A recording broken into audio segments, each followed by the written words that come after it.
यदि एनडीए गठबंधन के लोगों के साथ हमारी सहमति बनी तो जितना सीट हमको मिलेगा उस पर हम चुनाव लड़ेंगे। यदि सहमति नहीं बनी तब हम स्वतंत्र रहेंगे 243 सीट पर चुनाव लड़ने के लिए। अभी जो बिहार में जो उपचुनाव है 4 जगह का और तरारी सीट के लिए हम लोगों ने डिमांड रखा है। नमस्कार, फोर्स बिहार झारखंड देख रहे हैं आप। मैं आपके साथ प्रिया। विधानसभा चुनाव आने को है और बिहार विधानसभा चुनाव की तैयारी तमाम पार्टी कर रही है। अब ऐसे में सवाल ये उठता है कि एनडीए को लेकर के कि एनडीए का नेतृत्व आगे चल करके क्या होगा। हमारे साथ इस मुद्दे पर बातचीत करने के लिए राष्ट्रीय लोक जनशक्ति पार्टी के राष्ट्रीय अध्यक्ष पूर्व सांसद पशुपति कुमार पारस जी हैं। लोकसभा चुनाव में देखा गया जिस तरीके से तस्वीरें निकल करके सामने आई, कल भी आपने ऐलान किया कि आपकी तैयारी 243 सीटों पर है। क्या विधानसभा चुनाव को लेकर के क्या कुछ कहना चाहेंगे? क्या तैयारियां हैं आप लोगों की? क्या रहेगा रणनीति? पार्टी के स्टेट पदाधिकारी हैं, सब विंग्स के प्रदेश अध्यक्ष हैं।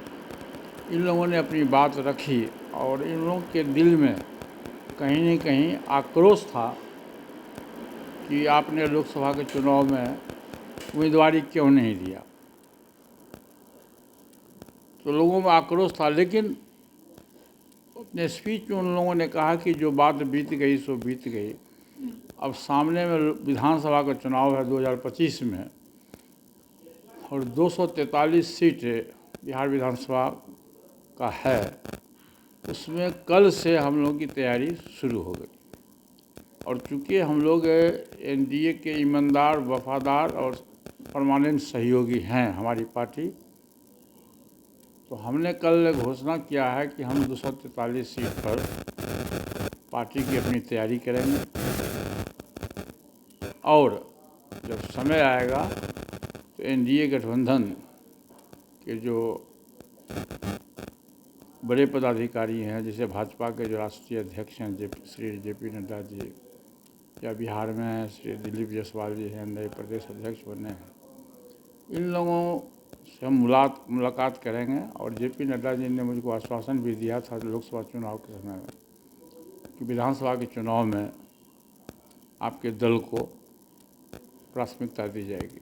आश्वासन मिला था आपको? हाँ। लेकिन जिस तरीके से कहा जा रहा है कि बिना तैयारी के उपचुनाव में आपने बात कही अपने कैंडिडेट उतारने की, तो क्या एनडीए में आप लोगों की सहमति है इस चीज़ बिना को? तैयारी के मैं नहीं कहा हूँ।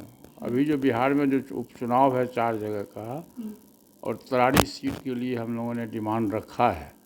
तरारी सीट में हमारा जो उम्मीदवार है श्री सुनील पांडे जी, वो सबसे लोकप्रिय और सबसे ताकतवर उम्मीदवार है जी। आप जान लीजिए कि 2020 में जब विधानसभा का चुनाव हुआ था, हमारी पार्टी उसमें डिस्प्यूट था, इसलिए वो निर्दलीय चुनाव लड़े थे और निर्दलीय चुनाव लड़के उन्होंने 63,000 वोट हासिल किया और जो भाजपा का उम्मीदवार था वो तीसरे नंबर पर चला गया, उसकी जमानत जब्त हो गई। इसलिए हमारी दावेदारी मजबूत दावेदारी है। इसलिए मैंने कल कहा और मैं पत्र भी लिखूँगा राष्ट्रीय अध्यक्ष जी को कि ये सीट आप हमारे कोटा का सीट है। श्री सुनील पांडे जी तरारी से 4 बार पूर्व में विधायक रह चुके हैं, बहुत वो लोकप्रिय नेता हैं। तो मैंने डिमांड रखा है कि हमारी पार्टी को ये सीट अब दीजिए और सुनील पांडे जी को हम लोग तरारी की जनता निश्चित रूप से जिता के भेजेगी। विधानसभा चुनाव में कितनी सीटों की मांग रहेगी एनडीए में? देखिए, सीट का सवाल नहीं है, सवाल ये है कि विधानसभा का जब भी चुनाव होगा तो एनडीए के जो हम लोग सहयोगी दल हैं, एनडीए के सहयोगी दल में बैठ के जो जहां हमारी ताकत है, जहां हमारे पास में अच्छा उम्मीदवार है, वो हम लिस्ट देंगे भाजपा के लोगों में और उसमें से सम्मानजनक समझौता होना चाहिए। यदि सम्मानजनक समझौता हुआ, हमारी पहली प्राथमिकता होगी कि हम एनडीए गठबंधन के साथ जाएं।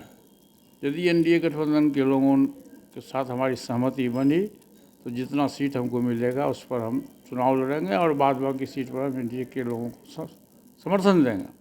यदि सहमति नहीं बनी तब हम स्वतंत्र रहेंगे 243 सीट पर चुनाव लड़ने के लिए। पार्टी कार्यालय को लेकर के कई दिनों से खबरें चल रही है कि पार्टी कार्यालय जो आरएलजेपी है वो अब आरएलजेपी का नहीं रहेगा। कुछ दिनों के अंदर में भवन निर्माण विभाग की तरफ से कई नोटिस निकाले गए थे, क्या इस बारे में आपको कोई जानकारी है? देखिए ऐसी बात है कि आरएलजेपी के नोटिस में ऐसा कहीं नहीं है। नोटिस में जो आया है वो दूसरे ढंग का नोटिस है, लेकिन उसके खिलाफ में हम लोग कोर्ट में गए हैं, न्यायालय में गए। अब कोर्ट से अभी मामला लंबित है। जब कोर्ट का डिसीजन होगा, जो भी डिसीजन हो, पक्ष में हो विपक्ष में हो, जब कोर्ट का जो फैसला होगा उस फैसला को हम मानेंगे।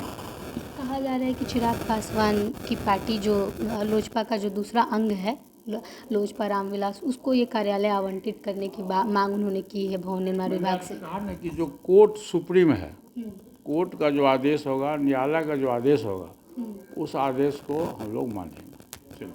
हमारे साथ पशुपति कुमार पारस थे, राष्ट्रीय लोक जनशक्ति पार्टी के राष्ट्रीय अध्यक्ष, कह रहे हैं कि विधानसभा चुनाव में तैयारी फुल है इनकी, और अगर सम्मानजनक सीट नहीं मिलता है तो एनडीए के साथ रहना फिर इनकी मजबूरी नहीं रहेगी। उसके बाद ये अलग रास्ता देखेंगे, लेकिन जहाँ तक बात है एनडीए में है और एनडीए के साथ है। एनडीए से डिमांड करने वाले हैं कि अगले आने वाले उपचुनाव की जो उम्मीदवारी है वो राष्ट्रीय लोक जनशक्ति पार्टी की तरफ से हो, और इस चीज़ को लेकर के उन्होंने कल भी कहा था और आज भी ये बात क्लियर कर दिया है। उसके साथ ही कहा है पार्टी कार्यालय को लेकर के कि भवन निर्माण विभाग की तरफ से जो नोटिस दिया गया था उसको लेकर के आरएलजेपी कोर्ट में गई है और कोर्ट का जो फैसला होगा वो मान्य होगा।